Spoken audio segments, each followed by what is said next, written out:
인간이 추위에 계속 지속적으로 노출이 되는 거는 어떻게 보면 수명을 좀 깎아먹는 일이다, 이렇게 보시면 됩니다. 보통 우리 이제 지구인의 평균 수명들보다 한 10년 정도 짧아요. 코끼리는 인간보다 수명이 비슷하거나 더 많다 하더라도 결국은 암이 별로 생기지 않는 반면에 인간은 그거보다 더 짧고 인생을 별로 살지 않은 젊은 사람들조차도 암이 생길 가능성들이 이제 굉장히 높아지게 되는 거예요. 김준영의 아프지 마쇼.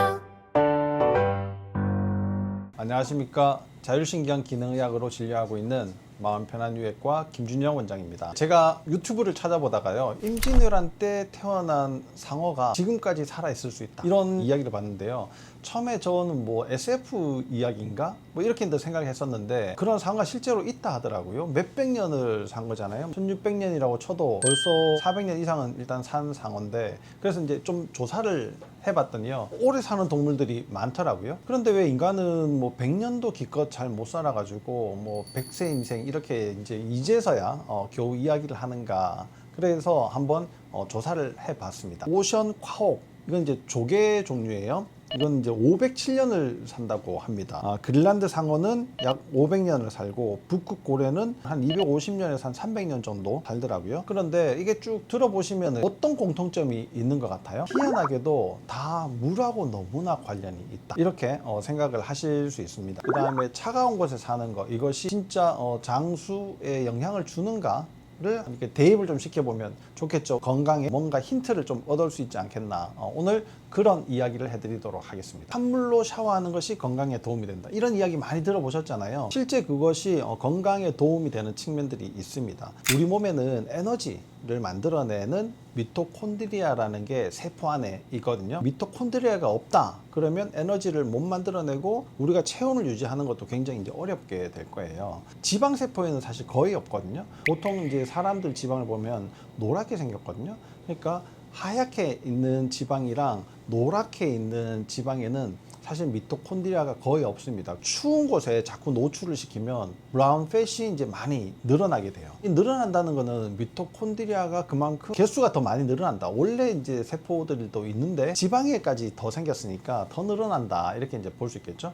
미토콘드리아가 활발하게 이렇게 에너지를 잘 만들어내면 우리 몸이 고장이 나도 수리할 수 있는 회복 에너지가 많이 이제 여분이 남게 돼요. 그러니까 우리 몸이 쉽게 회복을 할 수 있겠죠. 그래서 찬 곳에 있는 것이 좀 도움이 된다, 이렇게 이제 이 얘기를 할 수가 있고요. 물은 이 육지에 있는 것보다요 훨씬 뭔가 환경의 변화가 별로 없습니다. 그러니까 육지는 더웠다가 추웠다가 뭐 바람이 불었다가 아니었다가 이런 일들이 막 생기잖아요. 근데 물속 깊은 곳은 어떻습니까? 그냥 좀 잠잠하겠죠. 낮이면 밝아지고 밤이면 너무 어두워지고 이런 것도 없고, 그냥 이제 좀 더 깊은 심해에서는 거의 일정한 이 밝기가 계속 유지가 된단 말이에요. 그러니까 스트레스가 훨씬 적은 환경이 됩니다. 이렇게 장수하는 동물들을 보면 대개 심박수가 좀 낮아요. 그리고 활동량이 좀 적습니다. 거기에 하나가 더 추가가 된다면 천적이 없는 거예요. 나를 잡아먹으려고 하는 그런 경쟁자도 없어요. 근데 그러면 우리도 추운 곳에서 좀 편하게 살면 엄청 좋지 않을까? 이글루 같은 거 만들어 가지고 고기 좀 이렇게 구워 먹으면서 좀 편하게 살면은 우리도 장수할 수 있을까? 이걸 한번 고민을 해보면요, 인간은 그렇게 하기가 좀 어렵다라는 걸 이제 첫 번째 말씀을 드리고 싶어요.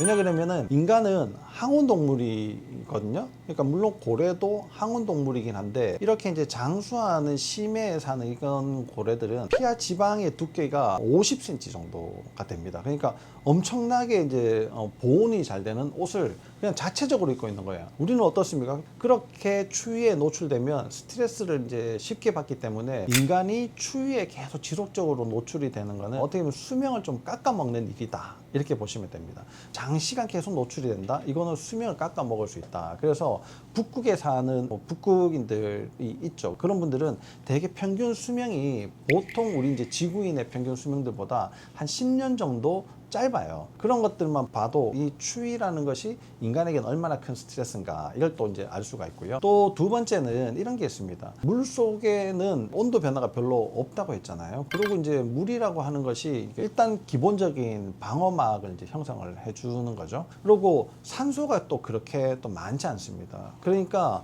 이 물 속에 사는 생물들의 보통 이제 세포막은요 이렇게 이제 구성이 되어 있어요. 포화지방이 있고 불포화 지방이 있습니다. 우리는 보통 이제 뭐 포화 지방은 동물성 지방이다. 불포화 지방은 뭐 이게 식물성 지방이다. 이렇게 이제 이야기를 하는데요. 불포화 지방 중에 뭐 여러분들 잘 아시다시피 오메가3 뭐 이런 게 있죠. 들기름, 뭐 참기름, 뭐 이런 것들이 불포화 지방의 이제 그런 계열들인데요. 동물성 지방은 뭐 우리가 잘 알다시피 뭐 돼지 기름, 비계 뭐 이런 것들, 뭐 이런 것들이 이제 해당이 되는데요. 보통 이렇게 쉽게 이렇게 나누지만 생선은 불포화 지방이 훨씬 많아요. 불포화 지방이 있으면 어떻게 되느냐? 굉장히 세포가 이렇게 부드럽게 돼요. 유들유들하게 이제 되는 거죠. 아무래도 산소에 노출이 많이 되면은 굉장히 타격을 많이 받거든요. 그래서 산소가 없는 곳에서 이렇게 이제 살아가면서 훨씬 더 타격을 이제 덜 받게 되는 거예요. 산소가 충분한 게 육지는 어떻습니까? 우리는 포화 지방이 훨씬 더 많이 있게 됩니다. 물론 이제 식물은 딱딱하고 포막이 아니라 세포벽이 있기 때문에 훨씬 더 보호 능력이 좋기 때문에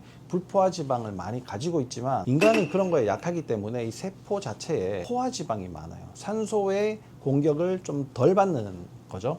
그러니까 이런 것들만 봐도 이게 산소가 없으면 안 되죠. 지금은 숨 못 쉬면 죽는 상태가 됐지만 원래 이제 산소가 처음 생길 때는 지구상에 이만한 독극물이 없다고 할 정도로 독성이 굉장히 강했던 화학 성분 중에 이제 하나가 되는 겁니다. 거기에 매일 노출돼서 살다 보니까 아무래도 우리는 물속에 사는 것보다는 훨씬 더 타격을 많이 받는다. 그 수명에 영향을 많이 받게 된다. 그리고 인간들 살아가는 것들 한번 보세요. 엄청난 경쟁 속에 살지 않습니까?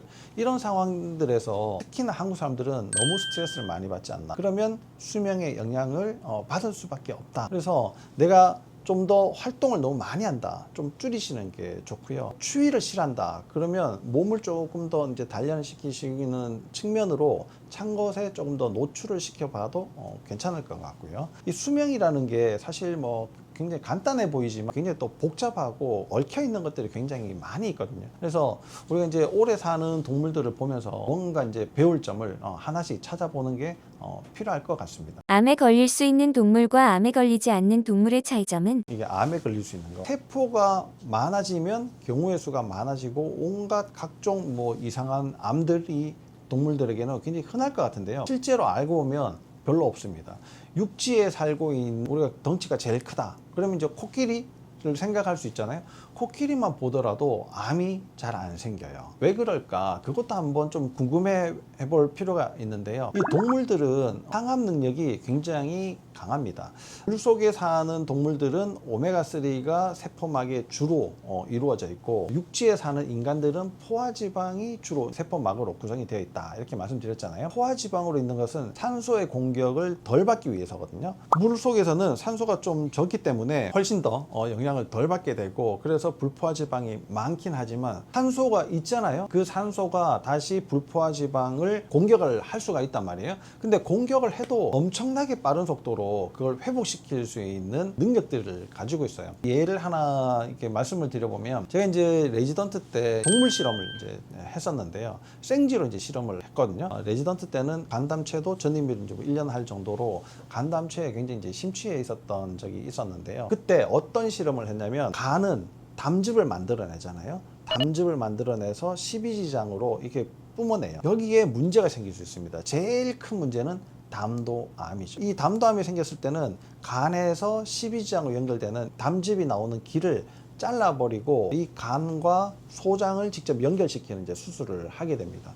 그런데 이 생쥐들은 그걸 잘라놓고 소장하고 연결시키지 않아도요. 어느샌가 그게 소장과 저절로 연결이 되든지 아니면 그 담도가 남아있는 부분에서 자라가지고 담도의 길이 새로 만들어지는 복구의 능력이 엄청 대단합니다. 그런 측면으로 코끼리를 본다 그러면요. 우리는 암이 생기지 않도록 그 복구하는 유전자가 있어요. P53이라고 하는 유전자인데 그게 한 쌍이 있습니다. 한 쌍이라고 하는 게 이제 두 개죠. 근데 코끼리는 20쌍이 있어요. 그 복구하는 유전자가. 그러면은 40개가 되잖아요. 40개가 활동하는 거랑 겨우 2개가 활동하는 거랑은 공격을 받았을 때 수비하는 측면에서 월등하게 이제 차이가 나겠죠. 그런 측면으로 코끼리는 인간보다 수명이 비슷하거나 더 많다 하더라도 결국은 암이 별로 생기지 않는 반면에 인간은 그거보다 더 짧고 인생을 별로 살지 않은 젊은 사람들조차도 암이 생길 가능성들이 이제 굉장히 높아지게 되는 거예요. 그래서 덩치가 크지만